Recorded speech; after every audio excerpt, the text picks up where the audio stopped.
बिस्मिल्लाहिर्रहमानिर्रहीम। मैं जी मोहम्मद सरफराज इस वेले मौजूद हाँ ਚੱਕ नंबर 175 RB वलीपुर बूड़ा, तहसील शाहकोट, ज़िला ननकाना साहब ਦੇ ਵਿੱਚ ਮੌਜੂਦ ਹਾਂ। जनाब तनवीर अहमद साहब ਦੇ ਫਾਰਮ 'ਤੇ ਜੀ ਚਰਚਾ ਬਹੁਤ ਹੈ NARC ਯਾਨੀ ਨਾਰਕ ਜੀਵਨ ਦਾ।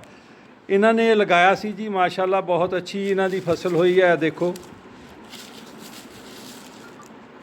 ਤੇ ਇਹਦੇ ਬਾਰੇ ਦੋ ਰਾਹ ਪਾਈ ਜਾਂਦੀਆਂ ਜੀ।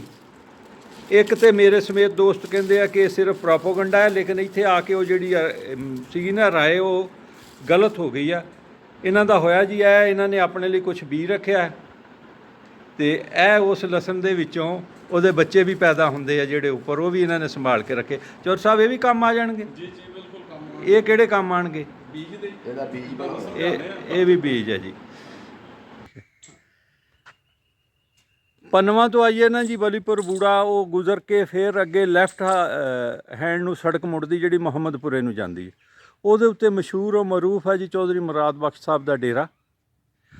ਔਰ ਬਹੁਤ ਘੱਟ ਔਲਾਦਾਂ ਇਹ ਹੁੰਦੀਆਂ ਜਿਹੜੀਆਂ ਆਪਣੇ ਬਾਪ ਦੀ ਦਾਦਾ ਦੀ ਜਿਹੜੀ ਹੁੰਦੀ ਵਿਰਾਸਤ ਉਹਨੂੰ ਸੰਭਾਲ ਕੇ ਰੱਖਦੇ। ਇਹਦੇ ਵਿੱਚ ਖੁਸ਼ੀ ਵਾਲੀ ਗੱਲ ਤਾਂ ਇੱਕ ਇਹ ਹੈ ਕਿ ਨਾ ਸਿਰਫ ਉੱਤੇ ਲਿਖਿਆ ਹੈ ਬਲਕਿ ਬਜ਼ੁਰਗਾਂ ਦੀ ਇਹਨਾਂ ਨੇ ਤਸਵੀਰ ਵੀ ਲਾਈ ਹੈ।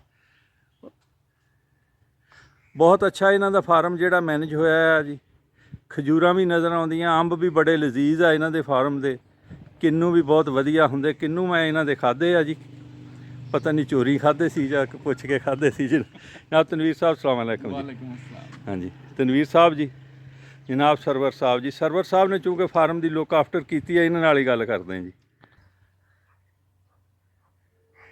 ਜੀ ਸਰਵਰ ਸਾਹਿਬ ਸਲਾਮ ਅਲੈਕੁਮ। ਸਰ ਇਹ ਦੱਸੋ ਇਹ ਜਿਹੜਾ ਤੁਸੀਂ ਬੀਜਿਆ ਮੋਟਾ ਲਸਣ ਨਾਰਕ G1 ਇਹ ਕਿੰਨੇ ਥਾਂ 'ਚ ਬੀਜਿਆ ਸੀ? ਇਹ ਜੀ 15 ਮਰਲੇ। 15 ਮਰਲੇ। ਕਿੰਨਾ ਕੁ ਸੀ ਇਹਦਾ ਵਜ਼ਨ ਜਦੋਂ ਬੀਜਿਆ ਸੁੱਕੇ ਦਾ? ਸੁੱਕੇ ਦਾ ਜੀ ਬੀਜਿਆ 2.5 ਮਣ।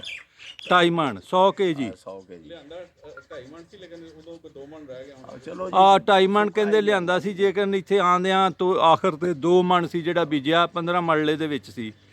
ਸਰ ਕਿੰਨਾ ਕੁ ਹੋਇਆ ਇਹ ਤਕਰੀਬਨ ਜੀ 1300 kg।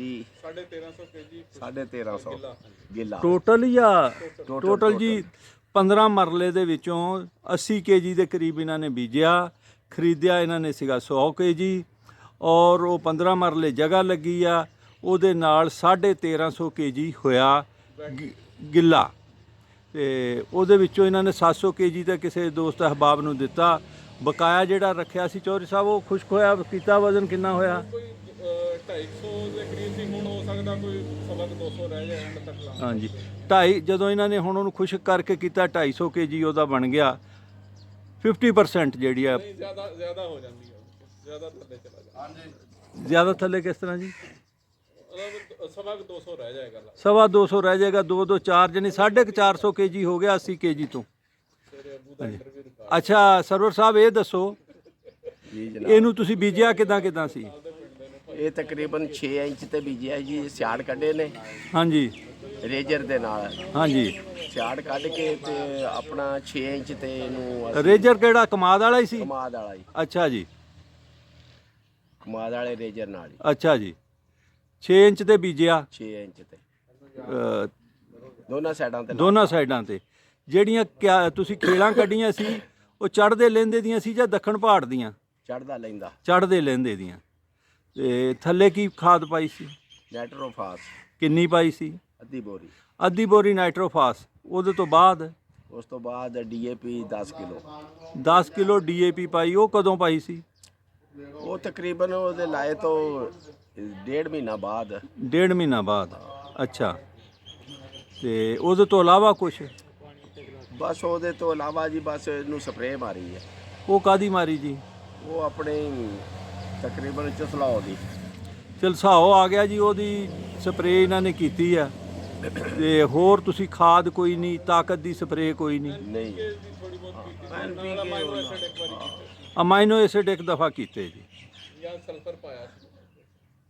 ਹੌਲੀ ਹੌਲੀ ਸਭ ਕੁਝ ਹੀ ਦੱਸੀ ਜਾਂਦੇ ਜੀ। ਸਲਫਰ ਵੀ ਪਾਇਆ। ਸਲਫਰ ਕਿੰਨਾ ਕੁ ਪਾਇਆ ਹੋਊਗਾ ਜੀ? 2 ਕਿਲੋ ਪਾਇਆ। 2 ਕਿਲੋ ਸਲਫਰ ਪਾਇਆ ਸੀ। ਅੱਛਾ, ਇਹ ਤੁਹਾਡਾ ਹੋਇਆ, ਇਲਾਕੇ ਦੇ ਵਿੱਚ ਹੋਰ ਲੋਕਾਂ ਦਾ ਨਹੀਂ ਹੋਇਆ? ਇਹ ਦੱਸੋ, ਤੁਸੀਂ ਜਿਹੜਾ ਬੂਟੀ ਸਾਂਭ ਕੇ ਰੱਖੀ ਉਹ ਦੱਸੋ ਅਸਲ ਜਿਹੜੀ ਗੱਲ ਆ। ਬੂਟੀ ਇਹ ਕੁਦਰਤ ਦੀ ਆ ਜੀ। ਅੱਛਾ ਸਰਵਰ ਸਾਹਿਬ, ਇਹ ਕਿਹੜੇ ਮਹੀਨੇ ਲਾਇਆ ਤੁਸੀਂ? ਅਕਤੂਬਰ ਦਾ ਪਹਿਲਾ ਹਫਤਾ। ਮੇਰਾ ਖਿਆਲ ਕੁਝ ਗੱਲਾਂ ਨਾ ਜੀ ਚੌਧਰੀ ਤਨਵੀਰ ਸਾਹਿਬ ਤੋਂ ਪੁੱਛ ਲੈਂਦੇ ਆ। ਆ ਪੁੱਛ ਲਓ ਜੀ। ਚੌਧਰੀ ਸਾਹਿਬ, ਇਹ ਲਸਣ ਜਿਹੜਾ ਲਵਾਇਆ ਤਾਂ ਤੁਸੀਂ ਆ, ਸਰਵਰ ਸਾਹਿਬ ਨੇ ਇਹਨੂੰ ਮੈਨੇਜ ਕੀਤਾ ਤੁਹਾਡੇ ਕਹਿਣ ਤੇ। ਅੱਛਾ, ਇਹ ਕਦੋਂ ਲਗਾਇਆ ਸੀ? ਇਹ ਜੀ ਅਕਤੂਬਰ ਦੇ ਪਹਿਲੇ ਹਫਤੇ ਚ। ਅਕਤੂਬਰ ਦੇ ਪਹਿਲੇ ਹਫਤੇ ਲਾਇਆ ਤੁਸੀਂ ਇਹਨੂੰ। ਡੀਏਪੀ ਪਾ ਦਿੱਤੀ ਅੱਧੀ, ਸੌਰੀ ਨਾਈਟ੍ਰੋਫਾਸ ਥੱਲੇ ਨਾਈਟ੍ਰੋਫਾਸ ਪਾਈ ਸੀ। ਅੱਛਾ ਜੀ। ਬਾਅਦ ਚ ਫਿਰ ਜੋ ਸਮਝ ਆਂਦਾ ਗਿਆ ਥੋੜਾ ਥੋੜਾ ਕੀ ਸਮਝ ਆਇਆ ਸਾਨੂੰ ਵੀ ਦੱਸੋ ਤਾਂ ਕਿ ਸਾਨੂੰ ਵੀ ਪਤਾ ਲੱਗੇ। ਬਸ ਉਹ ਕੋਈ ਖਾਸ ਨਹੀਂ। ਪਹਿਲੇ ਇਹਦੇ ਥੱਲੇ ਅਸੀਂ ਉਹ ਰੂੜੀ ਵੀ ਪਾਈ ਸੀ, ਟਰਾਲੀ ਇੱਕ। ਅੱਛਾ ਜੀ। ਹਾਂ, ਤੇ ਉਸ ਤੋਂ ਬਾਅਦ ਫਿਰ ਇਹਦੇ ਤੇ ਜ਼ਰਾ ਥੋੜਾ ਝਲਸਾਓ ਦਾ ਆਇਆ ਸੀ, ਉਹਦੀਆਂ 2-4 ਸਪਰੇਆਂ ਕੀਤੀਆਂ ਸੀ। ਅੱਛਾ ਜੀ। ਪਲੱਸ ਫਿਰ ਐਂਡ ਤੇ ਜਦੋਂ ਮੈਚੁਰ ਹੋਣ ਲੱਗਾ ਸੀ ਉਦੋਂ 2 ਕਿਲੋ ਇਹਦੇ ਚ ਪੋਟਾਸ਼ ਵੀ ਫਲੱਡ ਕੀਤੀ ਸੀ। ਅੱਛਾ ਜੀ। ਥੋੜਾ ਸਲਫਰ ਪਾਇਆ ਸੀ, ਬਸ ਹੋਰ ਕੋਈ ਐਡੀ ਕੋਈ ਖਾਸ ਚੀਜ਼ ਨਹੀਂ। ਲੇਕਿਨ ਇਹ ਹੈ ਕਿ ਇਸ ਤੋਂ ਜ਼ਿਆਦਾ ਮਿਹਨਤ ਹੋ ਸਕਦੀ ਸੀ। ਦੂਸਰਾ ਇਹ ਹੈ ਕਿ ਇੱਕ ਹੋਈ ਕਿ ਅਸੀਂ ਜ਼ਰਾ ਇਹਨੂੰ ਜ਼ਿਆਦਾ ਨਜ਼ਦੀਕ ਲਗਾਤਾ ਸੀ। ਇਹਨੂੰ ਥੋੜਾ ਜ਼ਰਾ ਹੋਰ ਫਾਸਲੇ ਤੇ ਲਗਾਉਂਦੇ ਤੇ ਹੋ ਸਕਦਾ ਇਹਦੀ ਪੈਦਾਵਾਰ ਹੋਰ ਬਿਹਤਰ ਹੋ। ਕਿੰਨੇ ਕੁ ਫਾਸਲੇ ਤੇ ਚਾਹੀਦਾ? ਇਹ ਮੇਰੇ ਹਿਸਾਬ ਚ ਕੋਈ 8x8 ਤੇ ਇਹਨੂੰ ਹੋਣਾ ਚਾਹੀਦਾ। ਯਾਨੀ 8-9 ਇੰਚ ਤੇ ਹੋਣਾ ਚਾਹੀਦਾ। 8-9 ਇੰਚ ਤੇ ਹੋਣਾ ਚਾਹੀਦਾ, ਫਿਰ ਇਹ ਆਪਣਾ ਮੈਚੁਰ ਹੁੰਦਾ ਪੂਰਾ। ਅੱਛਾ ਜੀ। ਤੇ ਆਮ ਦੋਸਤਾਂ ਵਾਸਤੇ ਤੁਸੀਂ ਕੀ ਤਜਵੀਜ਼ ਕਰਦੇ ਆ, ਲਾ ਲੈਣਾ ਚਾਹੀਦਾ? ਬਸ ਜੀ, ਇਹ ਤੇ ਜਿੱਦ ਕੋ ਬੀਜ ਅਵੇਲੇਬਲ ਆ ਉਹ ਲਾ ਲੈਣ ਤੋਂ ਇਲਾਵਾ ਵੀ ਉਹ ਹੀ ਲਾਏਗਾ। ਹਰ ਕਿਸੇ ਕੋਲ ਹੁਣ ਅਵੇਲੇਬਲ ਵੀ ਨਹੀਂ। ਹਾਂਜੀ, ਅਵੇਲੇਬਲ ਵੀ ਨਹੀਂ, ਔਰ ਮਹਿੰਗਾ ਵੀ ਇੰਨਾ ਹੀ ਹੋਇਆ ਜਿਵੇਂ ਹਰਨਾਂ ਦਾ ਦੁੱਧ ਹੁੰਦਾ। ਆਹਿਸਤਾ ਆਹਿਸਤਾ ਇਹ ਇੱਕ ਅੱਛੀ, ਮੈਨੂੰ ਤਾਂ ਜੋ ਸਮਝ ਆਈ ਹੈ ਇੱਕ ਅੱਛੀ ਚੀਜ਼ ਆ ਪਾਕਿਸਤਾਨ ਵਾਸਤੇ। ਅੱਛਾ ਜੀ। ਅਸੀਂ ਵੀ ਕੋਸ਼ਿਸ਼ ਕਰਾਂਗੇ ਇਸ ਦਫਾ ਵੀ ਬੀਜ ਜਿਹੜਾ ਬਣਾਈਏ ਉਹ ਆਪਣੇ ਤੱਕ ਨਾ ਮਹਦੂਦ ਰੱਖੀਏ, ਹੋਰ ਲੋਕਾਂ ਨੂੰ ਵੀ ਇਹਦੇ ਸ਼ਾਮਲ ਕਰੀਏ। ਫਿਰ ਆਹਿਸਤਾ ਆਹਿਸਤਾ ਇਹ ਆ ਕਿ ਇਨਸ਼ਾਅੱਲਾ 2-3 ਸਾਲ ਤੱਕ ਇਹਦਾ ਪ੍ਰੋਪਰ ਰਿਜ਼ਲਟ ਆਏਗਾ ਤੇ ਇਹ ਪਾਕਿਸਤਾਨ ਵਾਸਤੇ ਬਹੁਤ ਬਿਹਤਰ ਚੀਜ਼ ਸਾਬਤ ਹੋਏਗੀ। ਠੀਕ ਹੈ ਜੀ। ਚੌਧਰੀ ਸਾਹਿਬ, ਤੁਹਾਡਾ ਬਹੁਤ ਬਹੁਤ ਸ਼ੁਕਰੀਆ, ਤੁਸੀਂ ਸਾਨੂੰ ਟਾਈਮ ਦਿੱਤਾ ਇੰਨੀ ਗਰਮੀ ਦੇ ਵਿੱਚ। ਤੇ ਅੱਲਾਹ ਤਾਲਾ ਤੁਹਾਡੇ ਕਾਰੋਬਾਰ ਦੇ ਵਿੱਚ ਬਰਕਤ ਪਾਏ, ਔਰ ਇਸ ਉਮੀਦ ਦੇ ਨਾਲ ਕਿ ਤੁਸੀਂ ਆਪਣੇ ਨਾਲ ਦੂਸਰੇ ਦੋਸਤਾਂ ਨੂੰ ਮਸ਼ਵਰੇ ਵੀ ਦਿਓਗੇ ਅਗਰ ਕੋਈ ਲਏਗਾ, ਔਰ ਅਗਰ ਤੁਹਾਡੇ ਕੋਲ ਗੁੰਜਾਇਸ਼ ਹੋਈ ਤਾਂ ਬੀ ਵੀ ਦਿਓਗੇ। ਜੀ ਇਨਸ਼ਾਅੱਲਾ। ਠੀਕ ਹੈ ਜੀ। अस्सलाम वालेकुम। पाकिस्तान पाइंदाबाद, अफवाज पाकिस्तान जिंदाबाद।